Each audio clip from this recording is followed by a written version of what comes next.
مطلب دیگری است که باید اینجا عرض بکنم. جدیداً دوستان ما در طالاب ندای شیعه باز دم در آوردن بعد از افتضاحی که علی شریفی برای اونها به بار آورد و در هفته گذشته آقای حسن باقری یکی دیگر از فعالان طالاب ندای شیعه و پیامی فرستاده بودن دیشب به ایمیل این جانب و طلب مناظره کردن. من چون که میخوام بینندگان عزیز در جریان باشن که اینها حرفی برای گفتن ندارن، نص همین پیام رو برایتون میخونم و دروغ‌هایی که اینها گفتن. بعد از مقدمه، بارها شاهد دعوت دروغین شما از شیعیان جهت مناظره بودیم. دوستان فقط این جایی که این حرفا اینا رو که من میخونم شما فقط بخندید، چون همه شاهدید که اینجا من اون روز نگاه میکردم تعداد کلیپ های مناظره و گفتگویی که در برنامه آن روز که صورت گرفته و آماده نشر و یا نشر شده تقریبا به 500 تا کلیپ میرسه و 400 خورده ای است تقریبا،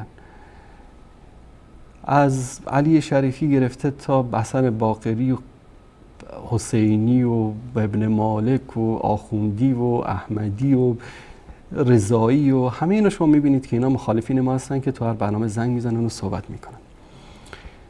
دعوت دروغین شما از شیعیان جهت مناظره بودیم، اما در عمل خلاف آن را ثابت کردید. سبحان الله.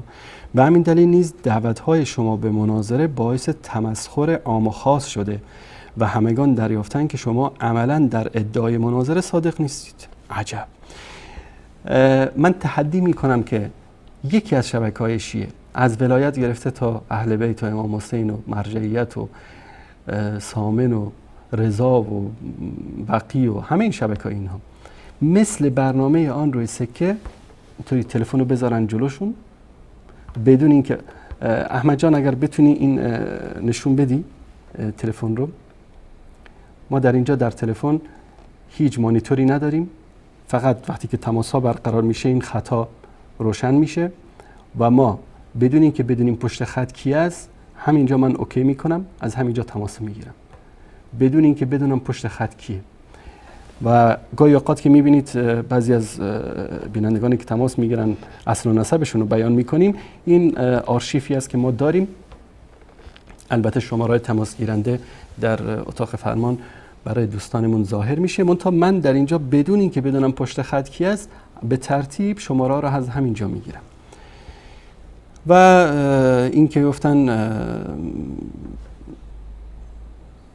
باعث تمسخر عام و خاص شده، باعث تمسخر عام و خاص آقای شریفی و آقای باقری و شما شدید که نتونستید از یکی از دروغ‌های قزوینی دفاع کنید. زیرا هر بار پس از دعوت‌های شما متخصصان شیعه، الله اکبر، متخصصان شیعه و حتی اشخاصی که چندین برابر سطح علمی و رسانه‌ای شما تخصص و تجربه دارند دعوت‌های شما را لبیک گفته و جهت هماهنگی مناظره با شما و همکاران شما تماس گرفتند. باشد که برای شما و بینندگان شبکه های شما اتمام حجتی بوده باشد. دروغ میگن. هر کسی که از اینا تماس گرفتن یا که ایمیل فرستادن، من در برنامه زنده خوندم، شروط خودمون بیان کردم و هیچ وقت از اینایی که ادعا میکنن که متخصصان، شاید مثلا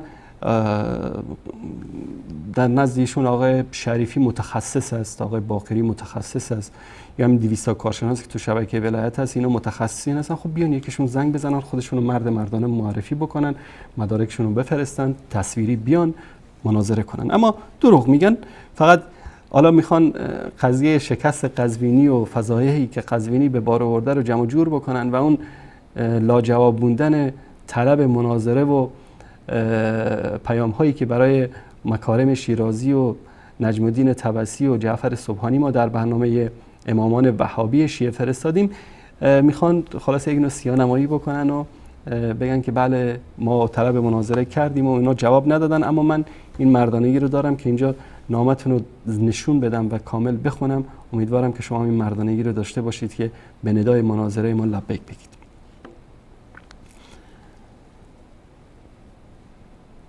در موارد بسیار زیادی نیز شبکه‌های متخصص شیعی اختصاصاً شما را دعوت به مناظره کردند و با شما جهت اعلام رسمی مناظره تماس گرفتند. این هم دروغه. هرگز این جرأت و مردانگی را تا حالا قزوینی و دار و دستش نداشتن که با محمد انصاری مناظره بکنن. من به خدا پناه میبرم از تکبر، اما قزوینی در سطحی نیست که بیاد با من مناظره بکنه، یا ابوالقاسمی یا یزدانی یا اینا علقه مزغایی که تو شبکه ولایت ظاهر میشن، اینا در حدی نیستن که بیان با من مناظره بکنن.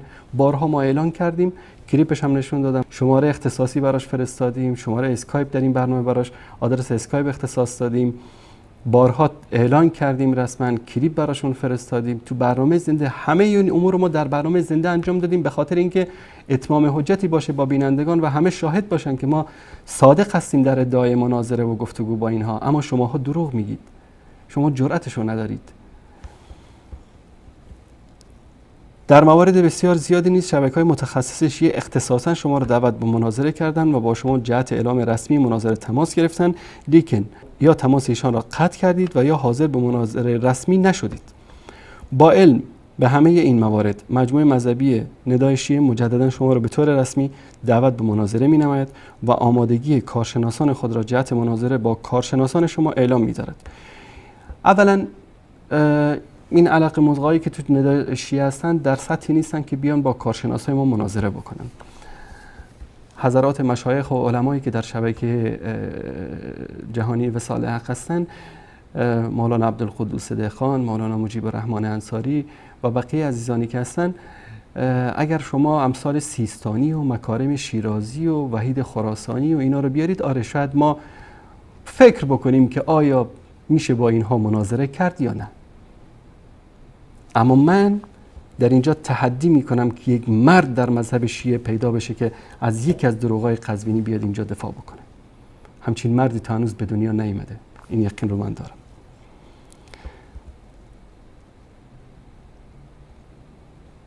لازم به ذکر است چنان که اطلاع دارید برخی از برنامه‌ها و همچنین مناظرات مجموعه ندای شیعه توسط شبکه جهانی ولایت پخش شده و در آرشیف آن شبکه نیز موجود و قابل دسترسی است. در نزد ما هم هست. دروغایی که شما در برنامه ندای شیعه گفتید و ما جواب دادیم و سبب شد که این برنامه بسته بشه، چون که نمیخواستن در شبکه ولایت بیشتر از این آبروریزی براشون به بار بیارید. بر صورت و چندین بار با شبکه‌های مدعی شما قرارهای مبنی بر برگزاری مناظرات رسمی گذاشته شده که در اکثر موارد از طرف شما منتفی شده است. الا لعنت الله علی الکاذبین. یک مرتبه با ما قرار مناظره نگذاشتید که ما اینو منتفی کرده باشیم. دروغ میگید بی‌شرمانه، مثل قزوینی.